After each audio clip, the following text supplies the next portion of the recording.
27 सितंबर 2024 जब Israeli prime minister Benjamin Netanyahu की speech की बारी आई तो आधे से ज्यादा डिप्लोमेट्स प्रोटेस्ट में नेतन्याहू को पीठ दिखाकर असेंबली से वॉकआउट कर जाते हैं। लेकिन वॉकआउट करने का क्या फायदा, उसके बाद इजराइल ने यमन पर भी हमले शुरू कर दिए हैं। अमेरिका, यूरोपियन यूनियन और यूके ने कई मर्तबा इजराइल को वार्न भी किया है कि ये जंग भयानक शक्ल भी इख्तियार कर सकती है। इसकी एक झलक 1 अक्टूबर 2024 को दुनिया ने तब देखी जब ईरान ने 1800 किलोमीटर दूर से 200 बैलिस्टिक मिसाइल्स इजराइल पर फायर किए।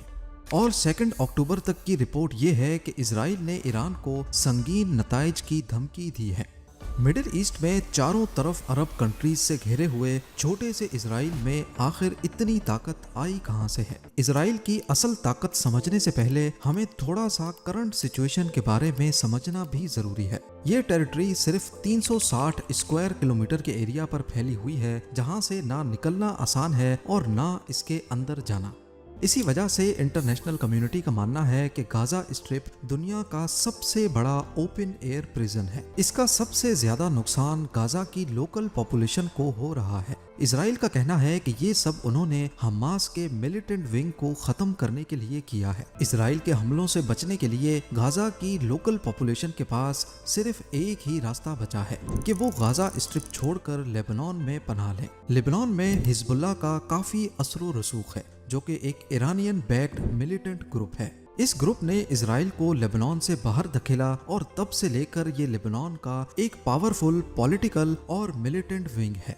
अब यहाँ पर इजराइल के लिए नई मुसीबत खड़ी हो गई, क्योंकि गाजा पर हमले करना तो आसान था, लेकिन अब इनको लेबनान में हिजबुल्लाह को भी जवाब देना पड़ रहा था। 7 मार्च 2024 यूएस प्रेसिडेंट जो बाइडेन ने गाजा में मदद करने के लिए मिलिट्री पोर्ट बनाने का ऐलान किया। इस तरह के अनगिनत ऐलानात हमें मुख्तलिफ न्यूज वेबसाइट्स पर मिलते हैं। आखिर इसकी वजह क्या है कि चारों तरफ अरब कंट्रीज से घिरा हुआ छोटा सा इजराइल किसी के काबू में नहीं आ रहा। एक तरफ प्रेसिडेंट जो बाइडेन का कहना है कि जंग किसी के हक में नहीं है, तो दूसरी तरफ यूएन में वीटो पावर्स का इस्तेमाल भी अमेरिका ने ही किया। और तो और अमेरिका की तरफ से हर साल इजराइल को 3.8 बिलियन डॉलर्स की मिलिट्री एड भी दी जाती है। पर यहाँ एक अहम सवाल पैदा होता है कि आखिर अमेरिका ऐसा कर क्यों रहा है? अमेरिका में एक ऑर्गेनाइजेशन है जिसका मकसद इजराइल की प्रोटेक्शन और यहूदियों के लिए आवाज उठाना है। क्रिश्चियंस के इस ग्रुप को ज़ायोनिस्ट्स भी कहा जाता है। ज़ायोनिस्ट्स का ये ग्रुप अमेरिकन पॉलिटिक्स या गवर्नमेंट में अपनी मर्जी के फैसले कैसे करवाता है, इसके लिए एक अलग कमेटी है जिसको एपेक यानी American Israel public affairs committee कहा जाता है। यूएस कांग्रेस में ही सारे फैसले किए जाते हैं, नए कानून बनाए जाते हैं, बजट अप्रूव होते हैं और जंगें भी मुसल्लत की जाती हैं। ये ग्रुप ना सिर्फ अमेरिकन पॉलिटिक्स में इजराइल पसंद पॉलिसीज लागू करवाता है, बल्कि जो इजराइल के खिलाफ हैं उनको हराने का काम भी करता है।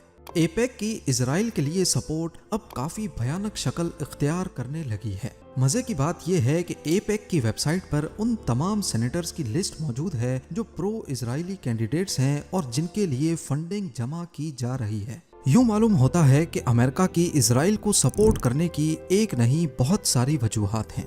हालांकि मिडिल ईस्ट में जंग खत्म करना कोई बड़ा मसला नहीं। अरब कंट्रीज चाहती हैं कि फलस्तीनियों को उनकी अपनी स्टेट दी जाए, लेकिन इजराइल को 2 स्टेट सॉल्यूशन किसी भी कीमत पर कबूल नहीं है।